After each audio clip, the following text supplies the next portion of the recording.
देतो असाही शब्द या ठिकाणी देतो आणि थांबतो. जय हिंद, जय महाराष्ट्र. धन्यवाद. एक शेवटचा प्रश्न आहे. झाला, संपला.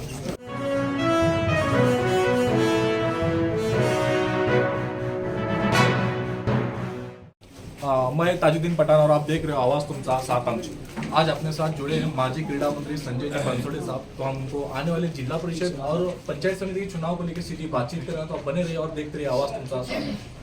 साहेब, काल अभय साळुंखे साहेब इथे आले होते. त्यांनी काल तुमच्यात एक टिप्पणी केलेली आहे की मुंबईचं पार्सल मुंबईला पाठवायचं. तर याला मी तुमची काय टिप्पणी आहे? हे बघा, आज तुम्ही सगळा जनतेचा प्रतिसाद तुम्ही पाहिला असेल की ज्या गावात जाईल त्या गावामध्ये स्वतः लोक उत्साहानं माझ्या सभेला, माझ्या कॉर्नर मिटिंगला त्या ठिकाणी उपस्थित राहत आहेत आणि स्वतःहून प्रत्येक गावातला व्यक्ती उठून येऊन सांगतो की भाऊ, ज्या पद्धतीने तुम्ही या भागाचा विकास केला, ज्या पद्धतीने या भागाचं सिंचन तुम्ही वाढवलं, पिण्याच्या पाण्याचा प्रश्न सोडवला, आरोग्याचे प्रश्न सोडवले आणि म्हणून आम्हाला तुमच्यासोबत त्या ठिकाणी राहायचं आहे.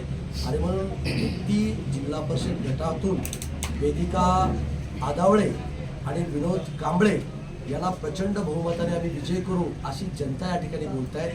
कोणीतरी येऊन काहीतरी बोलेल त्याला अर्थ नाही. हे पद काम करण्याकरता आहे.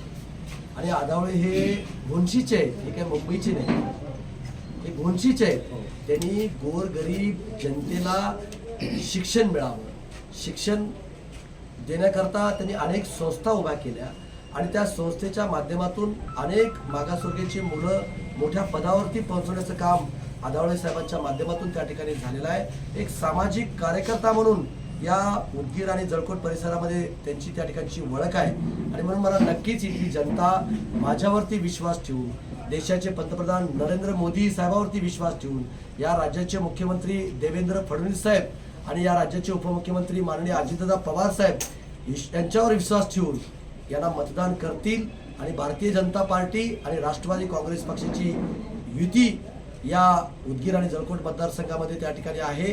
आणि म्हणून जेवढे काही जिथं कमळ दिसेल तिथं कमळाचं बटन दाबा, जिथं घड्याळ दिसेल तिथं घड्याळाचं बटन दाबा, असं आपल्या चॅनलच्या मार्फत उदगीर आणि जळकोट परिसरातील जनतेला या ठिकाणी मी नम्र आव्हान या ठिकाणी मी करतो. आणि मला खात्री आहे वृत्ती गटातून तरी प्रचंड बहुमताने इथली जनता त्या ठिकाणी निवडून त्या ठिकाणी त्याला देईल.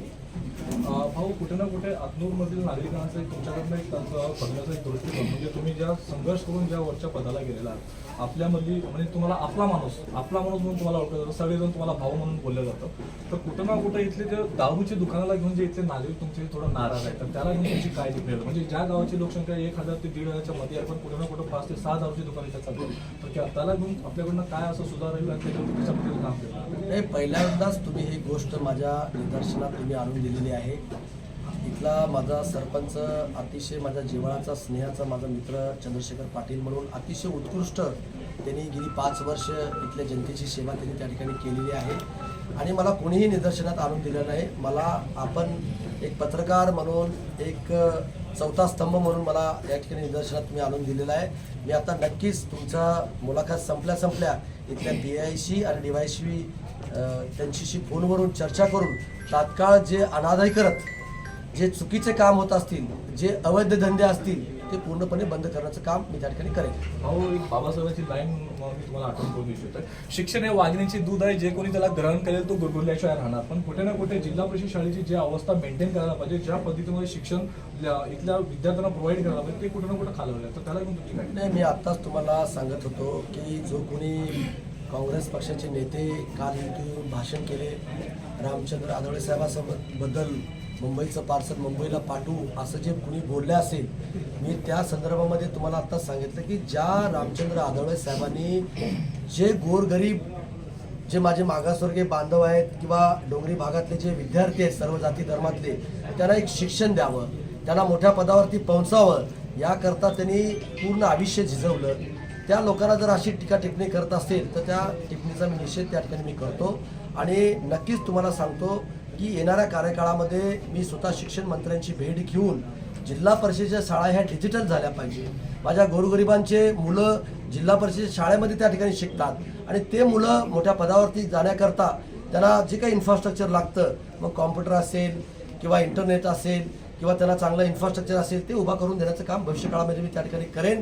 पण परत एकदा मी सर्व जनतेला आपल्या चॅनलच्या मार्फत मी विनंती करतो की राष्ट्रवादी काँग्रेस आणि भारतीय जनता पार्टीच्या युतीचे उमेदवार वेदिका आदावळे आणि पंचायत समिती गणाचे उमेदवार विनोद कांबळे यांना आपण प्रचंड बहुमताने विजय करा.